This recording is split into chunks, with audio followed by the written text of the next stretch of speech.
अस्सलाम वालेकुम। बाशऊर हो, बाशऊर इंसानों, आज आपसे पहले कुछ बातें होंगी, उसके बाद आपकी कफ़ियात को जवाब दिया जाएगा। पहली बात ये समझ लीजिए कि ये जो आप इल्म ले रहे हैं, ये बेसिकली इल्म तब आता है जब इस्मों को इस्मी, दम को दम की, लहमों को लहमी और रूहों को रूही इंसान होता है, तब ये इल्म पूरा आता है। इस इल्म की स्टेजेस हैं, 30 जोन्स कह लें, स्टेजेस कह लें, जो मैंने आपको भेजी है। और मैंने आपको बताया है कि जो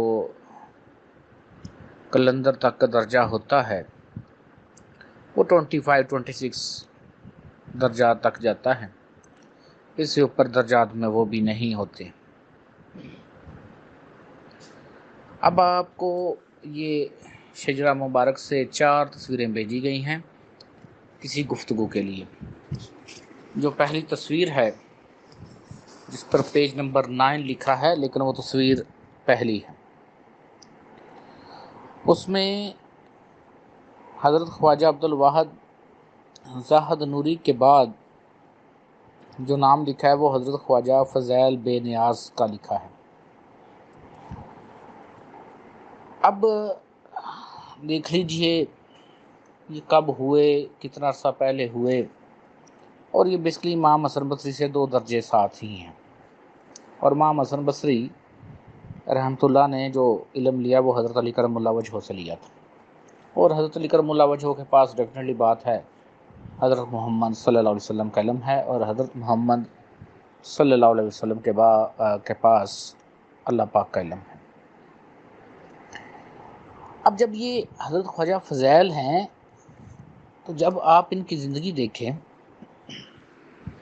ये जब रूहानी तौर पर मुलाकात होगी आपसे, तो ये बेसिकली बहुत बड़े डाकू थे अपने वक़्त के। इतने बड़े डाकू थे कि आप सोच भी नहीं सकते।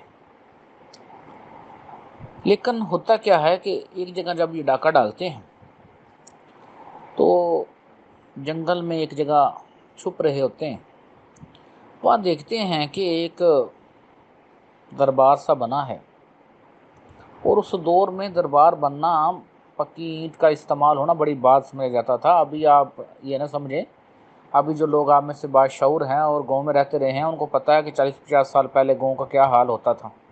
सब कच्चे मकान होते थे, मट्टी से बने होते थे, तो ये तो भी सहूलत आई ना, ये तो बहुत पहले की बात है, तो बहुत बड़ी बात थी।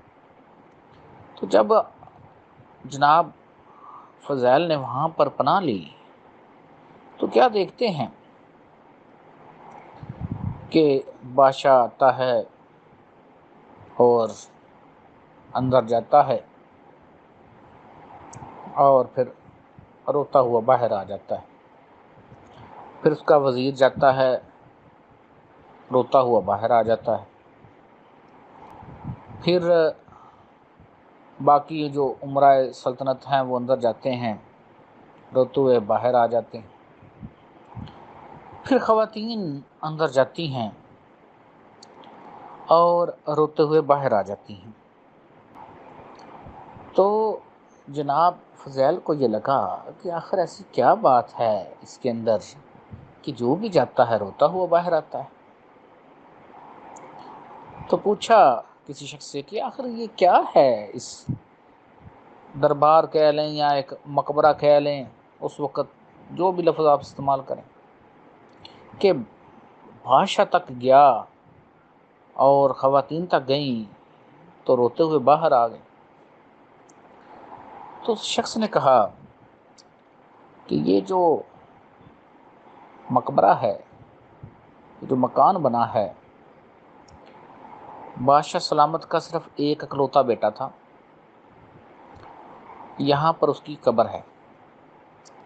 अब बादशाह अंदर इसलिए गया है कि अगर मैं तमाम सल्तनत देकर भी तुमको बचा सकता तो मैं तुमको बचा लेता, मैं तुमको ज़िंदा कर लेता, मैं तुमको मरने ना देता मेरे बेटे। और जब वज़ीर अंदर गया تو اس نے کہا کہ اگر کوئی عقل سے، اگر کوئی فہم و فراست سے تم کو بچا سکتے ہیں شہزادے، تو میں تمام اپنی عقل لڑا کر تم کو بچا لیتا، لیکن ایسا ممکن نہیں، اور وزیر بھی روتا ہوا باہر آ گیا۔ اس کے بعد تمام عمرہ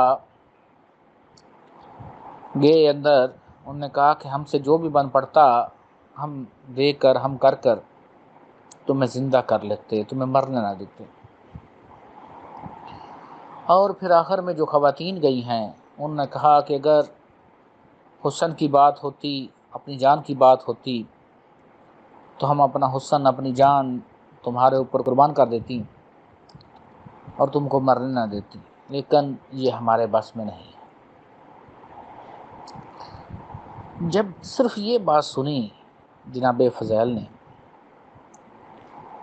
تو دل میں خیال آیا کہ میں تو ایک ڈاکو، ایک چور سا بندہ ہوں، یہ تو بادشاہ کا بیٹا تھا، وہ مر گیا، یہ کچھ بھی نہیں کر سکے، تو کل کو میں نے بھی مر جانا ہے، اور آپ لوگ بھی دیکھ رہے ہو، روز کا دن اگتا ہے، روز کا دن مر رہا ہے، دن چڑھ رہا ہے، دن اتر رہا ہے، ختم ہو رہا ہے، آپ کی زندگی کے بھی دن ختم ہو رہے ہیں، اور آپ سٹیپ بائی سٹیپ ایک ایک لمحہ اس چیز کی طرف جا رہے ہیں جو ہونی ہی ہونی ہے۔